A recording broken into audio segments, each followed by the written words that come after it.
career win number 100 at Potosi. Is that right? I guess that's what they told me.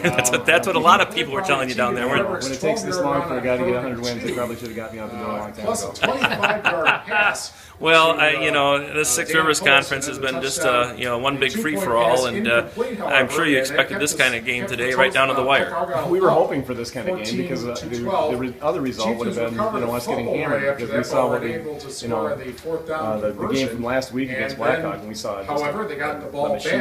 It was real scary on film. So we were hoping for a close game at the end. Punt at the Potosi 32-yard line, and they went 60. Yeah, and you got off on the right foot today too, scoring in that first drive. How big a deal was that for you guys to just kind of come in here, maybe take a little steam out of the homecoming crowd? Yeah, it's like a 180 from where we were, because beginning of the year, and granted we had some injuries and we had Brent wasn't playing, but we were constantly getting off to really poor starts, and we weren't starting fast, and that's something that we have to do. And our guys finally it's kind of clicking as a matter of just starting fast and not feeling your way into a game. So that was a good feeling today to get off right away and get that bubble burst. Because I always feel the first score is always the hardest. Oh, yeah. That bubble is burst, I just think that's always a tough one. So it was good to get that initial one off here.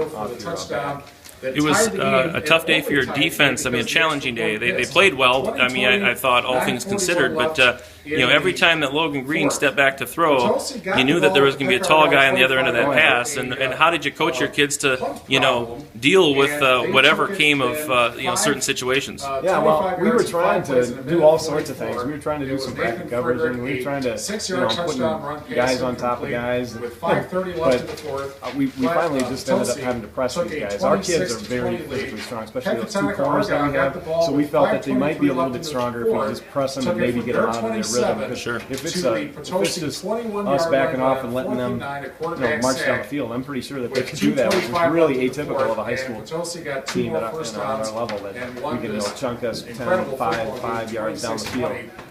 But I felt that they could do that, so we needed to press and get them out of their rhythm. I didn't think we got great pressure, and luckily we got pressure at the very right time on the last play, because otherwise it just seemed like he had forever to throw, and the ball was in the air forever, and they were just they're taller kids were making plays, and I was like, oh my goodness, it was a tough matchup. I wanted to ask about the state of your heart when you saw that Trueheart went under that ball and almost catch it there in the end zone in their last drive. No, I don't know. Luckily, I wasn't. It was a pretty bad angle, so I didn't see how close it was, but I'm sure it was closer than it needed to be for my comfort. But no, our kids played well.